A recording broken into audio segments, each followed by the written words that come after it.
The new Lords of Storm's End would become one of the most pivotal allies of the House of the Dragon during House Targaryen's reign over Westeros. For instance, Lord Orys Baratheon was named the First Hand by King Aegon the Dragon. However, during the First Dornish War, Lord Orys would be taken captive by House Wills of the Boneway. Before Lord Orys was set free, his captor, Lord Will, who is remembered as the Widow Lover, cut off Orys's sword hand so that he would never again take up arms against Dorne. The loss of his hand left Lord Orys bitter, and he became consumed with the desire for revenge. During the reign of King Aenys I, Lord Orys got his chance for revenge when he captured Lord Walter Will, who was the Widow Lover's son. Lord Orys cut off Lord Walter's sword hand as payment for the hand the Widow Lover had cut off, but Orys also cut off Lord Walter's second hand and both his feet, declaring them as his usury. During the reign of King Maegor the Cruel, Lord Rhaegar Baratheon was the first great lord to declare for King Jaehaerys the Conciliator, and he briefly served as both the hand of the king and protector of the realm when Jaehaerys ascended the Iron Throne. Though the relationship between Lord Rhaegar and King Jaehaerys would deteriorate, they later reconciled and even fought together in Lord Rhaegar's war.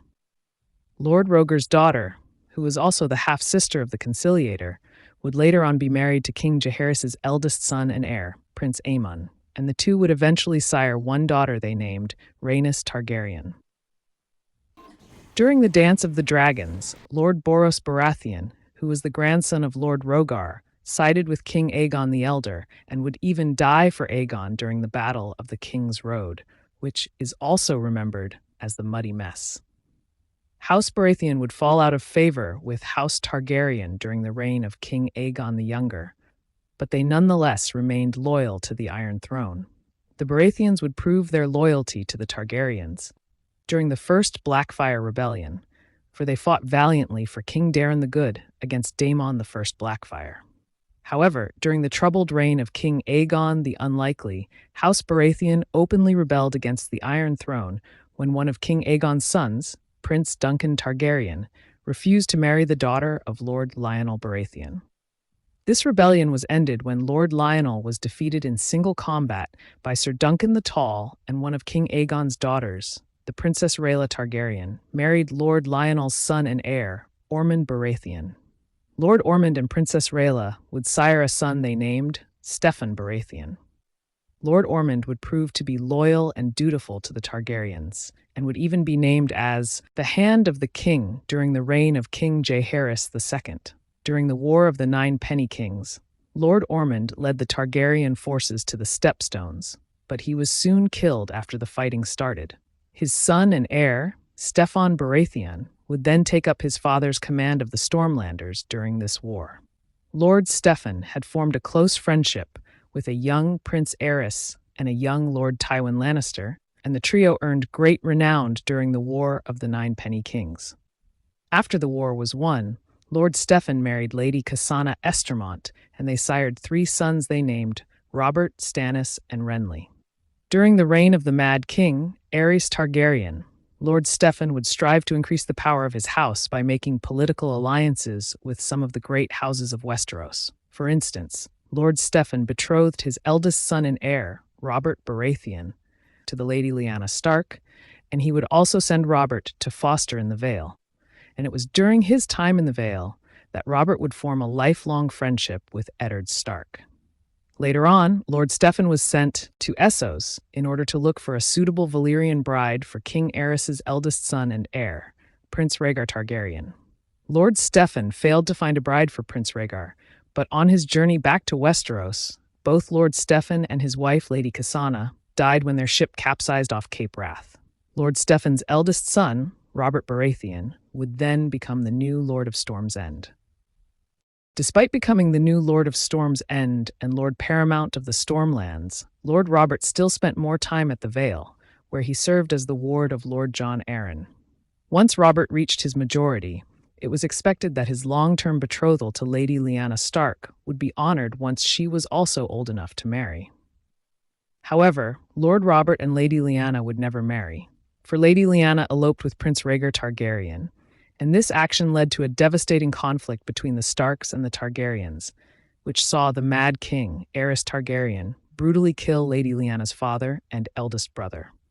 After the unjust executions of Lord Rickard and his son Brandon Stark, King Aerys would then send messages to the Eyrie, ordering Lord Jon Arryn to deliver the heads of his wards, Lord Robert Baratheon and Lord Eddard Stark.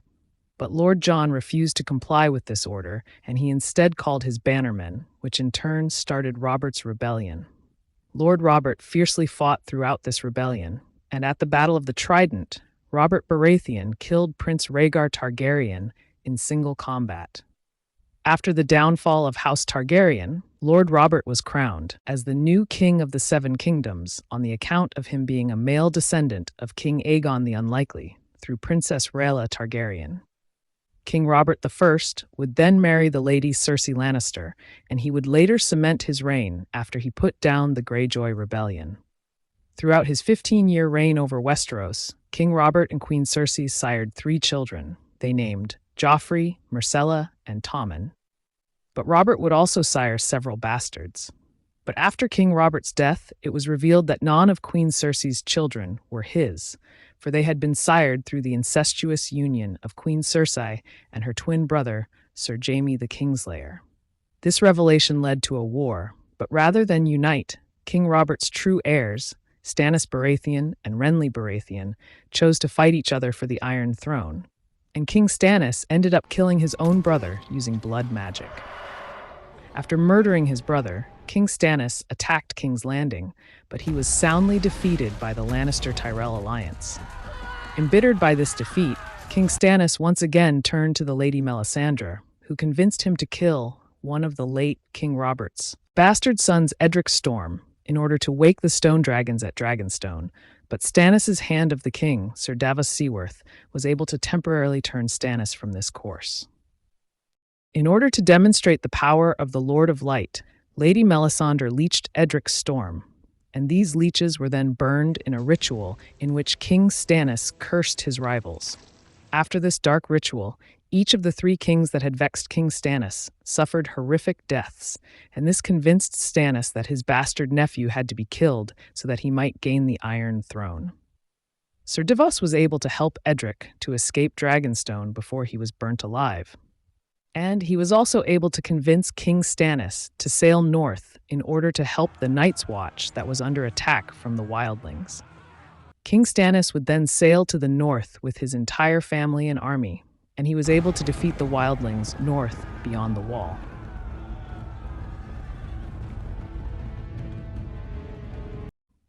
In current events, House Baratheon is facing incredible odds, and its future is uncertain for King Stannis. Baratheon is planning to face the Boltons and the Freys in battle, though his army is greatly diminished. Stannis' family, Queen Selyse and their daughter Princess Shireen, will probably flee the commotion at Castle Black and march to the infamous Night Fort, where they might face greater dangers. South of the Neck, Robert Baratheon's bastards face challenges of their own, for Maya Stone might sooner than later find herself embroidered in the political intrigues of Peter Baelish and his so-called bastard daughter, Lyanna Stone, who is in truth the Lady Sansa Stark. In the Riverlands, Gendry is still at the inn at the crossroads where he works as a smith and protects many orphaned children that live there. But his allegiance to the Brotherhood without banners might put him and his newfound family in danger if Lannister soldiers come by the inn at the crossroads looking for Sir Jaime the Golden Hand, who is missing. And in the Narrow Sea, Edric Storm is currently in lice with the protectors that were assigned to him by Sir Davos. But the current excitement in the Stormlands might draw this overly confident boy out of hiding. So the future of House Baratheon hangs in the balance, for it's unclear whether its future lies with King Stannis and his family or with Robert Baratheon's bastards. If you enjoyed this video, please leave a comment and subscribe to the channel.